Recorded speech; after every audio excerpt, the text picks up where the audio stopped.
Hi, this is Sean D'Souza from Psychotactics.com, and you're listening to the 3-Month Vacation Podcast. This podcast isn't some magic trick about working less. Instead, it's about how to really enjoy your work and enjoy your vacation time. This is indeed the 3-Month Vacation, and I'm Sean D'Souza. Back in the year 2000, I was still a cartoonist, and I was doing both cartooning and marketing at the same time. At that point, I decided that I wanted to be the best in the world at marketing. But that meant that I had to start up. I had to start up all over again. I didn't know much about marketing. I hadn't read that many marketing books. And this whole factor of starting up was hard enough just as a business. But I was also new in New Zealand. I just moved in from India. And so it was like a double startup. And often people ask me this question, how did you manage? What was the startup like? Does this internet marketing thing work just for some people and not for others? These are the questions that Christopher Cook was asking me. And this interview is about that. It's about that startup, the obstacles. It's a whole bunch of questions that Christopher Cook decided, well, let him answer it. So here I am answering it. Interestingly, as I was going through this whole interview and listening to it, it seemed like almost a compilation of many of the podcasts that I've done before. So we're covering topics like roadblocks and mindset and routine, and you've probably heard it before. It's just a different live version of it, you could say. It's on Skype, but it's still kind of live. And we started out with roadblocks. Christopher asked me what the roadblocks are. What do I see as roadblocks in day-to-day life? The thing with roadblocks is that most people think that it only happens to them, and it's not true at all. The first thing is that roadblocks are universal. They don't care about you and they don't care about me. And their only real purpose in life is to teach you a lesson. And when people don't learn the lesson, the roadblocks pop up again and again and again. And when you learn that lesson, they disappear and other roadblocks show up. But if you don't deal with the roadblocks in the first instance, they pile up. And they become bigger and bigger and bigger. And that's the part that people don't get. They think that somehow the roadblock is going to disappear, and it doesn't disappear. It's there specifically to teach you a lesson. I'll give you a simple example. We have several websites, and over the years, we've made them very popular, or they've become popular, and so they attract hackers. And in 2014, 3 of our websites attracted hackers. They didn't really tear it down, but they created enough havoc so that we had to change our whole system. We had to move from Joomla to WordPress. We had to move all the stuff across. And now we're in the process of redesigning all 3 websites, which is, it might seem like just a simple project, but considering the size of our websites, that's about probably conservatively a year and a half's work. And this is working very quickly. But we ignored that. We ignored the hackers. They've been sniping away, and then we'll just fix it, little band-aids here and there. And then eventually they came in a big way and got us blacklisted on Google and all those kinds of things. And that's when we had to pay attention. And this is what I see as roadblocks. I see that everyone has them. And if you don't do something when you have the time to do it, which of course we don't, then they will come back again. The second question is something that I've heard many times before. And that is, you, Sean, have natural talent and skills, and I don't have these skills and I don't have this talent. And if you've been following me for a while, you know that I don't believe in inborn talent. Now, that's a completely different topic, but the question was, you seem to be superhuman. That is, Sean, you are superhuman. You get so much stuff done. You draw cartoons, you cook, you write books, you do workshops, you do all of this stuff. And this is not me praising myself. This is just what Christopher brought up. He said that at some level it's intimidating. At some level it feels like only some people can do it. Is it true that just some people can do it, or can anyone do it? And that's when I launched into my answer.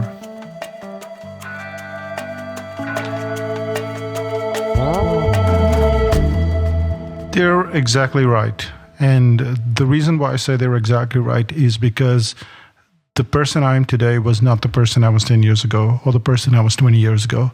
So when I look back at what I could do 10 years ago or 12 years ago, it was a lot less than I could do today. I knew a lot less than I know today. And I'm not just saying like, okay, I read more books or learn some more stuff and went to more seminars. What I'm saying is that even a simple task like writing an article, would take me 2 days, 2 whole days. I mean, I don't know many people that take 2 days to write an article, but it was sheer frustration for me. And it sounds like marketing because I sell an article writing course, and it sounds like a good thing. You used to take 2 days to write an article. Now you do it in 45 minutes. But it was a reality. And the problem was I didn't know how that article would turn out. So the question of me doing any podcasts, the question of me doing any webinars, any speeches, anything of that sort, it was totally out of the question because the first time I spoke when I got to Auckland, I forgot what I had to say. We had to take a 10-minute break. When I wrote my first book, it was only 16 pages. We put some cartoons in, it became 20 pages.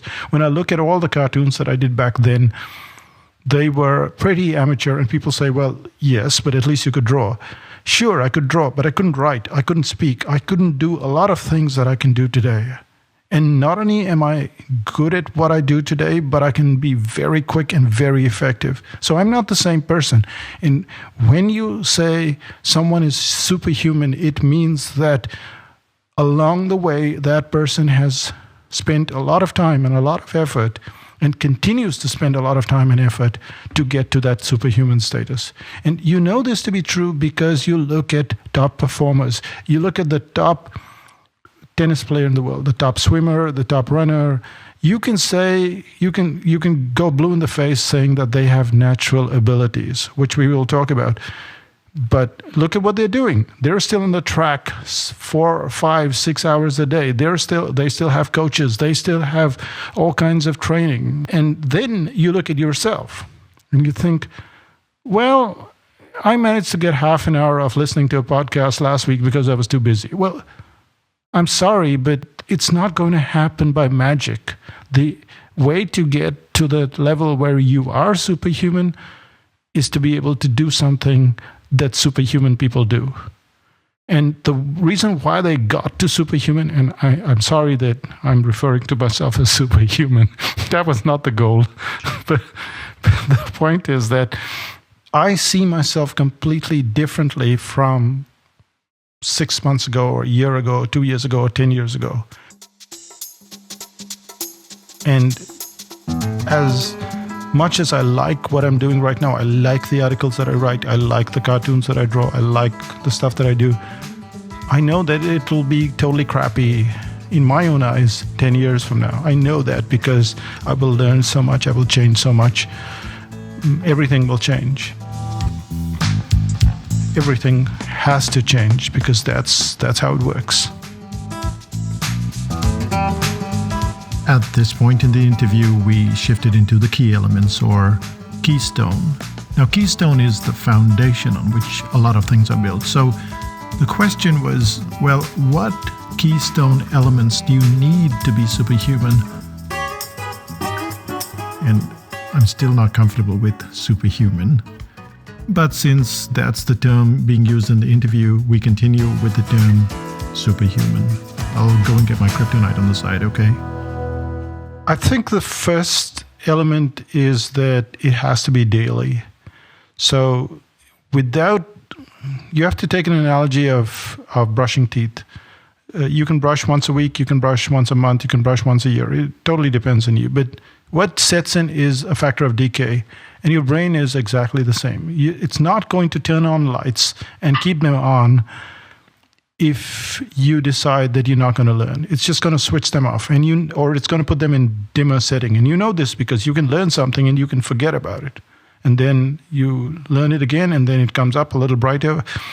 But unless you keep adding to it, unless you keep polishing, and unless you have what is called a daily routine, it's not going to work. There is no way on earth that you can be where you want to be unless you have a daily routine. And it might be just 15 minutes. You might just take a walk for 15 minutes and listen to something. And you never remember anything. You don't have to remember anything. You just have to listen. Just listen to it like radio. Just like you went for a walk with a friend and you listened and you can't remember 99% of what they said. That 1%, when you add it up, add 1 to 1, you think that would end up as being 2, but it doesn't end up as being 2. Eventually, the 1% plus 1% plus 1% becomes exponential. And suddenly you jumped up 20% and then 50%. And that's how it works. So the first thing is definitely that you have to do something on a daily basis. How long? I can't say. I spend at least an hour learning every day, if not longer. And I have a very busy day. I have a busier day than most. The second thing that you have to look at is a teacher. You can waste so much time trying to work your way through a system that if you don't find the right teacher, then you're just wasting time.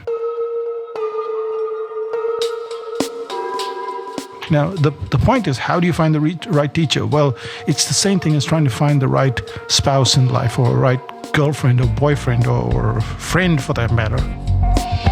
You have to reject a lot of people. And if you go out there and say, well, I'll go to the first person that's promising me all this instant happiness and riches and stuff, well, that's what you get. You get no instant anything.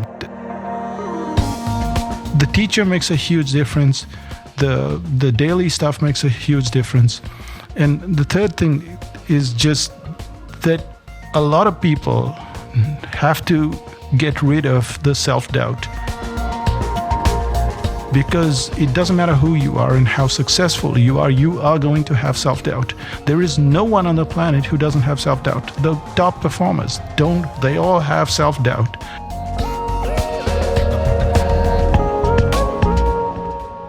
And what they do is they have to work out a system to get rid of the self-doubt, so that when they run their next race, they're thinking, well, I might not win this race, but they still end up with the gold medal or the silver medal. Or maybe they showed up 10th in that race, but the next race and the next race and the next race. I hate to nail anything down to keystone stuff, but this is it. If you find the teacher, the teacher will have a system, they will have a group, and you do something daily, and that helps you get rid of the most critical element that stops you, which is self-doubt. This took us to the topic of daily routine and what I do every single day to make sure that my daily routine stays daily. The thing that you have to do is when you create a habit, you've got to understand that there is a cue, routine, and reward. So these three elements have to be in place. Now, cue is like an alarm clock. You wake up on cue, and then there's a routine. You put on your shoes and you go for a walk, and then there's a reward. Now, the point is that without that reward in place, the cue and the routine are not going to happen. So you decide, I'm going to listen to podcasts every day, or I'm going to read every day. Well, what's the reward? That's what I would ask first. What is your reward? Because if you don't have the reward every single day, there's a very good chance that it's going to fall by the wayside. There's a pretty good chance that your cue will set off, your alarm will set off, you'll get into your shoes, but then you'll decide it's raining, I'm not going to go. So cue, routine, and reward have to be in place, but first you have to ask yourself, what is the reward? And some people say, well, I don't need a reward. I have to be self-motivated. No. That's not how it works. You first figure out your reward. If you want to learn something, what happens at the end of that something? If you want to do something, what happens at the end of that something? First time we did a workshop, like speaking engagement, very early in our career in 2002. And I spoke at this event, and there were about 30 people in the room, and most of them bought this PDF from me. And right after we did that, we went out, we bought a bottle of wine, and we celebrated. And I still have that bottle with me, the empty bottle, obviously. The point is that the reward matters. Every time when you have that reward in place, you know this is worth going through this whole routine. And once you have that in place, you then have to seek out what is called a group, because an individual is not usually capable of going by themselves. So when you have a group, the other person spurs you on. They'll say, hey, are we going for a run today? And you go, oh, well, okay, we'll go. And having these elements in place make a difference. And this is how I go for a walk every day. When I go for a walk, I have my iPhone with me, and so I listen to podcasts, or I learn languages, or I do stuff like that. I listen to audiobooks. And so for 1.5 hours, I'm learning. Some days I'll just speak to my wife, we'll brainstorm, but at the end of that, there is a cup of coffee. And then I have my cup of coffee, and I come back, and I've learned something, and I've done something, and that's the reward. So you have to determine the reward, and that's my routine. That's how I go about stuff. At this point in the interview, Christopher brought up something that I'd mentioned when I just started doing watercolors. Now, you may or may not know the story, but in 2010, I went out to learn watercolors. So I had gone to several courses and hadn't learned anything, but I went to this guy, Ted, and he told me that I should practice every day. And he said, get a watercolor book and just paint every day. So I decided to paint what I did every day, which is just my life. But when I started, I mentioned in 5000 BC, which is the membership site. And in the forum, I said, I'm starting on this watercolor journey, and I'm not very good at it, but I will be in 2 years' time. And that is what Christopher brought up. He said, that mindset stayed with me. The fact that you said you will be good in 2 years' time. I'll give you a better thing than that. I'll give you an analogy. Imagine for some reason you went blind. Now, it sounds terrible, and I wouldn't want to be blind, but lots of people go blind for whatever reason. And what's going to happen in the next year?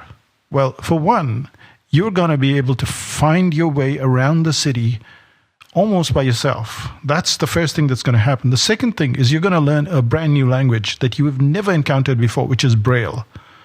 And third, you're going to be able to hear stuff because of how your brain functions. You're going to hear stuff more profoundly than ever before because you can't see anymore. So when you look at the mindset of what happens to a blind person in a year's time, they have got 3 sets of, you can call them skills, that they never had before. It is beyond any doubt that if you decide that you're going to do something and you do it on a regular basis, you will be better in a year's time. You don't have to do much. You don't even have to have a great teacher. You don't have to have a great system. You can get there, say record a podcast every day. You can say do a drawing every day. It's not going to be very fulfilling because what are you going to do? No one sees it, no one looks at it. But the point is that after a year you will be better. But if you find a good teacher and you find a good system and you do all that other stuff, then you will be a professional in a year's time. It's not an if or a but it is a guarantee. You will be professional in a year's time. That's how blind people learn to type. That's how they learn to write. That's how they learn to read. It's that's beyond any doubt. And then we came full circle with the hardship bit. We talked about scarcity, about not having that skill or resources, and how to still go forward. A lot of people, they believe that they can't make it, that they don't have the skill, they don't have the resources, and frankly speaking, nobody does. A lot of people, when they say they don't have resources, they don't really understand what they're saying. I didn't grow up in a very poor family. I grew up in a middle-class family. But even so, I didn't have access to like a library. Like I had to go out there and buy my books. My father had to subscribe to stuff. And a lot of the things that people take for granted, especially in Western countries, you can go to the library, you can get any book you want, you can, you have an internet connection, you have all these things. Well,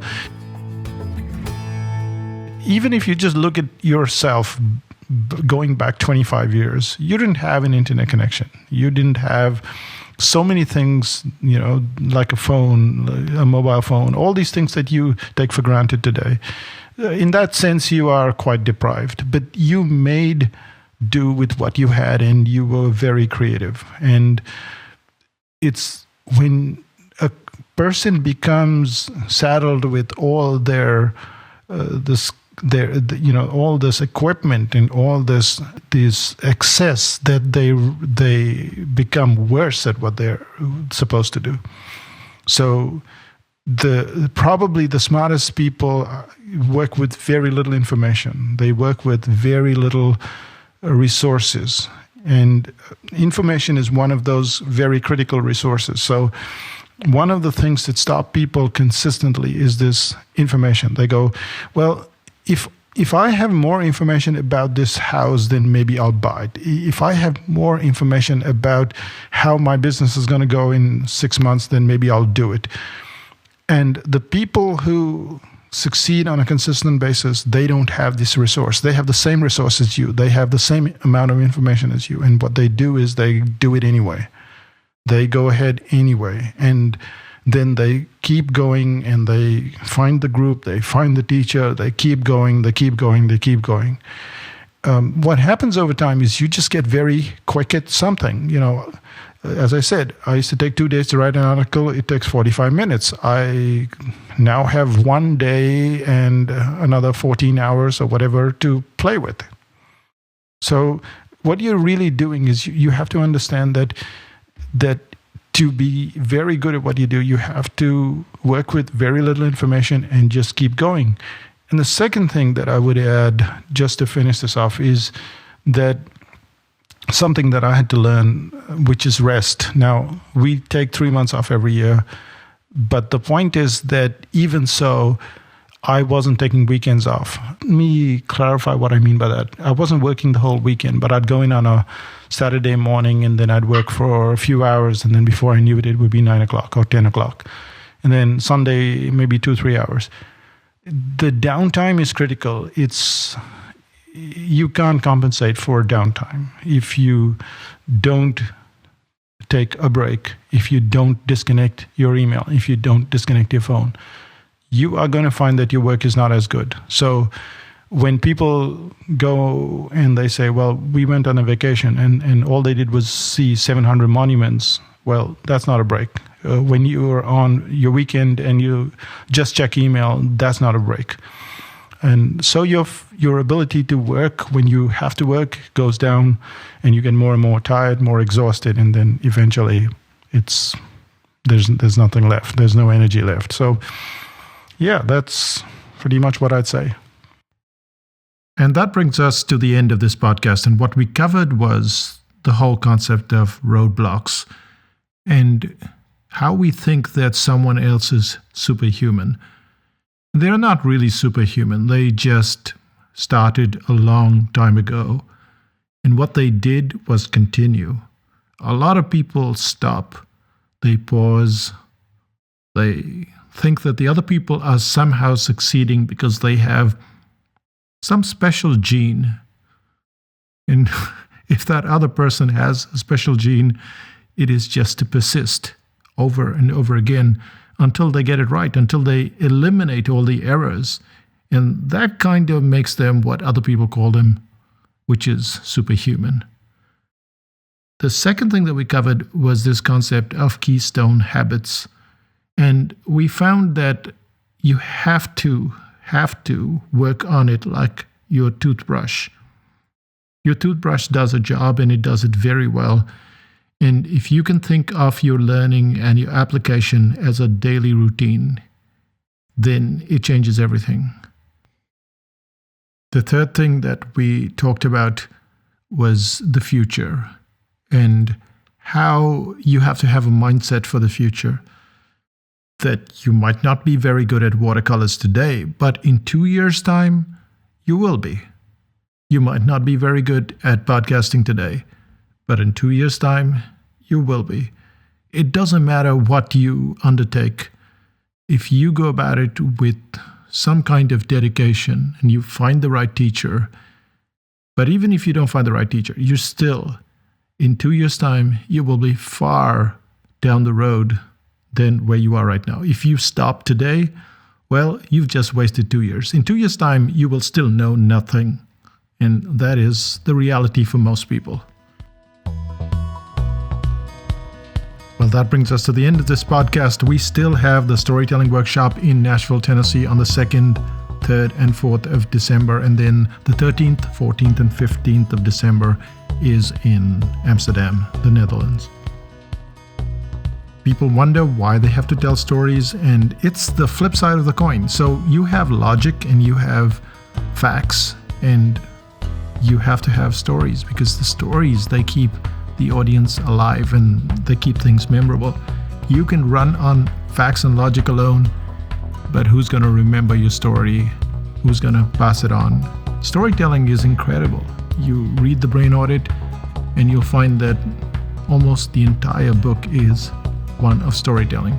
So yes, read the Brain Audit and also join us at 5000bc.com. If you want to go ahead, you need a group, and that group is in 5000bc. We don't have these spammers and these loudmouths, and we largely have a group of introverts, even though I'm an extrovert. But join us at 5000bc.com, and if you'd like to come to the workshop, it's at psychotactics.com/story-telling-workshop. That's me, Sean D'Souza, saying bye for now.